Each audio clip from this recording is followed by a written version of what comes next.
नमस्कार मित्रों, भागवत चर्चा में एक बार फिर आप सबका स्वागत है।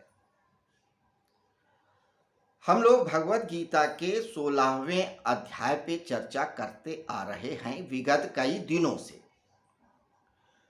3 श्लोकों पे चर्चा किया है, चौथे श्लोक पे चर्चा करेंगे। इस अध्याय में स्मरण के लिए एक बार फिर हम लोग जान लेते हैं कि भगवान ने कहा है कि 2 ही प्रकार के जीव हैं, 2 ही प्रकार के, एक सुर और एक असुर। सुर वे हैं जो प्रकृति के, शास्त्र के, समाज के नियम के अनुरूप चलते हैं। असुर वे हैं जो अपनी मनमर्जी से चलते हैं। जहाँ सुविधा होता है, जहाँ उनको रस मिलता है, आनंद मिलता है, वहाँ तो प्रकृति की तरह से चलते हैं, वरना उसके विपरीत भी हो जाते हैं। ऐसा ही वे समाज के साथ करते हैं, ऐसा ही वे शास्त्र के साथ करते हैं। यानी उनके लिए अपनी मर्जी सबसे बड़ी चीज होती है। तो जो व्यक्ति आपसे ये कहता मिले कि यार मैं तो अपनी मर्जी का मालिक हूं, तो समझ लो कि वो देवता नहीं, दानव है। कोई भी हो, चाहे आप हो चाहे हम हो, क्योंकि प्रकृति और संसार हमको अपनी मर्जी से चलने की इजाजत नहीं देता है। ये सारे विद्वानों ने, सारे ऋषि और मुनियों ने अनुभव के द्वारा जाना है। यही बात भगवान श्री कृष्ण भी कह रहे हैं। या अगर आप अपनी मर्जी की करते हैं तो आप समझ लीजिए कि आप सुर तो हैं ही नहीं, असुर हैं। असुर के सींग और पूंछ नहीं होती है, बड़े बड़े दांत नहीं होते हैं, जोर जोर से हंसते नहीं हैं। सिर्फ उनकी विचारधारा स्वार्थ की होती है और सुर की निस्वार्थ की होती है। तो अभी तक 3 श्लोकों में भगवान श्री कृष्ण ने 8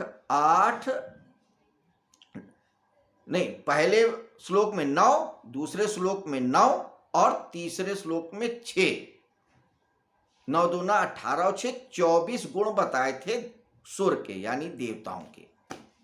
अब इस चौथे श्लोक में असुरों के कुछ गुण बता रहे हैं संक्षेप में, बाकी डिटेल वो बाद में करेंगे। तो आइए चौथा श्लोक हम देखते हैं कि क्या कहते हैं। चौथा श्लोक कहते हैं, दंभो दर्पो अभिमानस क्रोधा पारुषमेव च अज्ञानम च अभिजातस पार्थ संपदम आसुरीम। दंभो, दंभ, दंभ आप समझते हो, गर्व करना। गर्व और दंभ में अंतर होता है।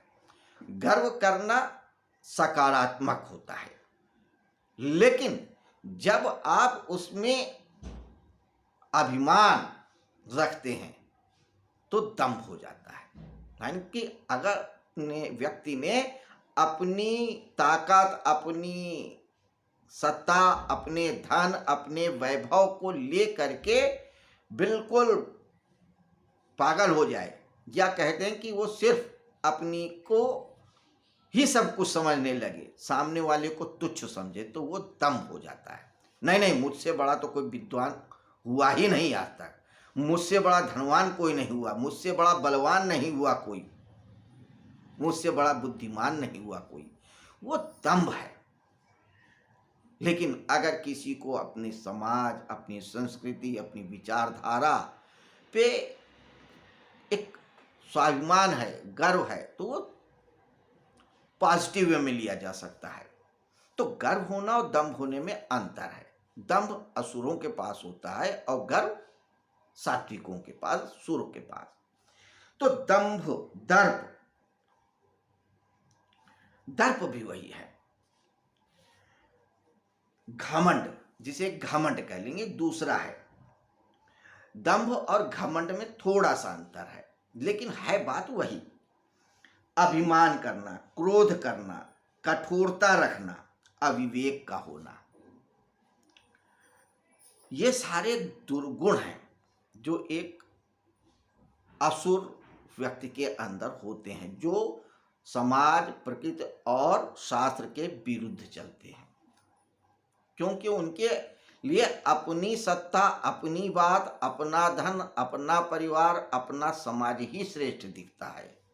उसी का सुख, उसी का हित, उसी का भला, उसी का सम्मान, उसी का मान, उसी की प्रशंसा चाहते हैं। तो दंभ, कठोरता, दर्प, अभिमान, ये सारे गुण असुरों के हैं। जिसके अंदर दिखे आप समझ लेना वो असुर है। भले उसके सींग ना हो, बड़े बड़े दांत ना हो, जोर जोर से हंसता ना हो।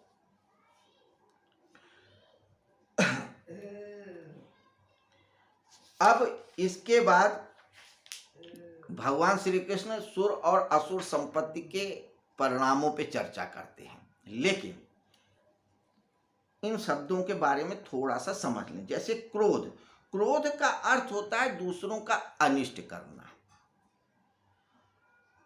यहां पे जो क्रोध की बात आ रही वो दूसरों का अनिष्ट करने से संबंधित है। एक व्यक्ति है जो अपने बच्चे से क्रोधित हो जाता है, बच्चे के ऊपर क्रोध करता है, लेकिन वो क्रोध नहीं होता, वो सिर्फ एक उसको गलत रास्ते से हटाने के लिए एक नाटक करता है, एक अभिनय करता है, वो क्रोध है। बच्चे ने उसको गलती को मान लिया, सुधार लिया, वो फिर खुश हो जाता है। लेकिन असुरों का जो क्रोध होता है वो शांत ही नहीं होता, वो सिर्फ बदला लेके शांत होता है, माफी मंगवा के शांत होता है। तो जो सुर होता है उसके अंदर अगर क्रोध हो जाता है तो वो माफ कर देता है, असुर नहीं माफ करता। असुर तो बदला ही लेगा, नहीं नहीं मैं जब तक अपने अपमान का बदला नहीं लूंगा, अपने नुकसान का बदला नहीं ले लूंगा, तब तक मैं चैन की सांस नहीं लूंगा। ये असुरों की प्रवृत्ति है। तो यहाँ क्रोध से तात्पर्य इस प्रवृत्ति से है। ऐसे ही गर्व, घमंड और दर्प की बात है। गर्व करना अलग बात है, लेकिन घमंड करने का अर्थ है कि आपके अंदर एक निगेटिविटी है, एक अहंकार है, वो चीज नहीं होनी चाहिए। वही असुर का स्वभाव है।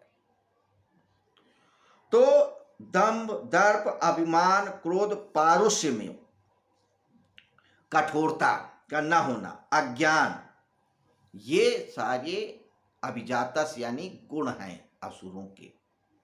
तो दंभ, दर्प, अभिमान, क्रोध, कठोरता और अज्ञान, ये 6 गुण बताए हैं भगवान ने असुरों के। वहां 24 गुण बताए देवताओं के, सुरों के, और यहाँ 6 गुण बता रहे हैं असुरों के। असुरों के गुण, विचार, भाव, सिद्धांत पे कुछ और बातें बताई हैं पूरे अध्याय में 24 श्लोकों तक। उनको हम क्रम से जानेंगे। आज के लिए इतना ही। कल फिर मिलेंगे 16वें अध्याय के 5वें श्लोक पे चर्चा करने के लिए, इसी समय, इसी जगह, इसी वक्त। तब तक के लिए आपसे आज्ञा चाहेंगे। नमस्कार, शुभ रात्रि।